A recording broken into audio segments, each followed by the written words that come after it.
Hello everyone, how you doing?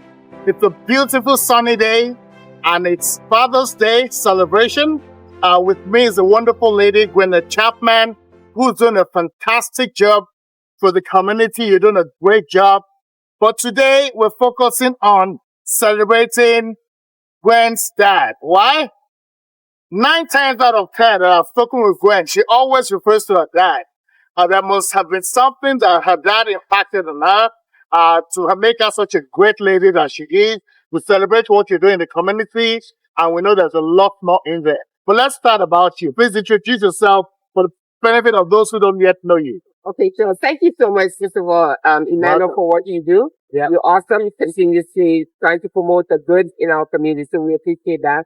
My name is Gwyneth Chapman. I am the luckiest daughter in the world. I see. I always refer to my dad because, with our parents who pour into us a lot of love and expectations, we have something to live for. We have something that will guide us, into how we live our lives. So yes, I'm a long-time community volunteer, community leader, organizer, and builder. And, as I mentioned, the luckiest daughter in the world. My dad is no longer with me physically. He's gone on to be with his creator, but his legacy and his teachings and his principles continue with me. And, so I'll bring pass it over to you. So, that for the benefit of those of us who didn't get to meet your dad, what would you consider to be his most enduring legacy? Oh man, you just opened up like Keep it short, bro. Keep it short. I'm going to try to keep it short because that's the thing. Anytime I have to be talking about my father, he is my greatest love. And as I mentioned, he's no longer with me physically. He's gone on to be with his creator, but his teachings, his love, his presence, just the man who he was, still had such a great effect on all of us, all his children and family. So just to start off with, my dad's legacy is one of pure love. He reminded me of the love of God. And I used to tell him that. I said, I think must have been about 13 years old. I said, you know what, Dada? Your love reminds me of how God loved his children. He was a very loving person. Okay. And very forgiving, very patient. And he reminds me of, when I think of the greats that are out there, he reminds me of like a Nelson Mandela-ish kind of figure, someone who embodied a sense of dignity, a sense of responsibility, justice, a sense of justice, and who really cared about people, especially those who were left behind. She taught us that, we do have to be our brothers and sisters' keeper, and we are supposed to, those in fact who have been given a lot, they are required to make sure that they are looking after the responsibility of the village or the city or the country, or the responsibility of others in terms of their well-being and the development of our city and our country. So I could, like I said, go on and on about this person, but he was the best. And I feel like I've been the luckiest young girl, woman ever, because I realized as I've grown and lived life, you tend to appreciate the beauty and the strength of people the older you go, right? So I realize now that I really had someone very, very special in my life who combined responsibility, being very principled, a believer in God, a family man, but most of all, someone who gave love and gave the best that he could to help others. It's just amazing. I think we're beneficiaries of it because when I see what you do in the community, I feel the dedication. Even getting this shoot took such a long time because of the effort, at work and stuff. It just shows that he left a good legacy. And I'm sure that the country of St. Lucia? St. Lucia. St. Lucia. The most beautiful island in the Caribbean, by the way. I need to be there one of these days. Yes, I'm sure that they had a proud son. So was he a priest or a lawyer, a politician? Which of these categories is he falling? Well, again, first of all, we're going to say number one, he was an amazing human being, Okay. but an amazing, incredible father. And can I just put something in here? I really try to emphasize to men the impact that you have as a father is absolutely tremendous. Yeah. The power that you have as a father, you are able to build leaders.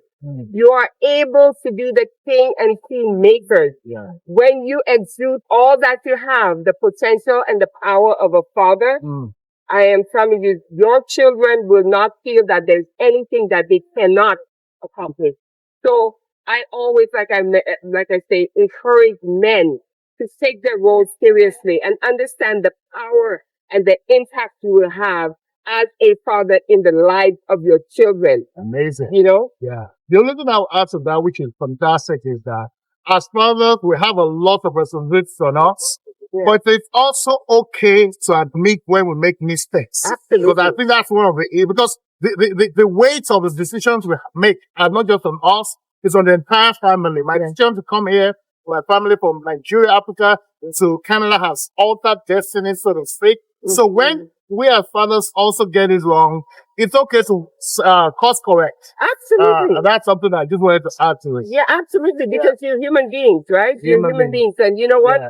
I can appreciate what you're saying because there are many in Canada who have had to make very, very serious decisions. Yeah. And sometimes things don't go as we planned. Yeah. But the fact is, I always believe that each and every single one of us are born on purpose, with purpose. Yeah. And so it is imperative that we as a people rely and stay connected. This is one of the other things my father taught us, that we have to be very spiritually grounded, very spiritually secure, and understand that we have a purpose, that as long as we keep growing and keep that relationship with God strong, He will always direct us to do the right thing and give us the necessary tools to set the path to make sure that our purpose will be fulfilled. So again, what you've done in terms of bringing your family to Canada, I think is tremendous. And like you just said, you know, I do encourage men because they're human beings just like everybody else. It is okay for men to make mistakes. It's okay for us to, I would say us, but I'm relating to the men because I do have 8 brothers. Yeah. 8 brothers? Yes, I do. Amazing. Yeah. That's why I have to be so tough. Yeah, I see. I'm telling you, not easy, but they also helped me to develop a very strong, how would I say, backbone, if anything, but to be able to fight for the things that I think are right. Yeah. Fight for the things that I think are important, and don't accept no. Because you have a sister, or I have 2 sisters. Okay, so so then you should know. You know, sometimes you get into a bit of problems and whatnot, but the brothers just help the females and the sisters get a little bit more tough.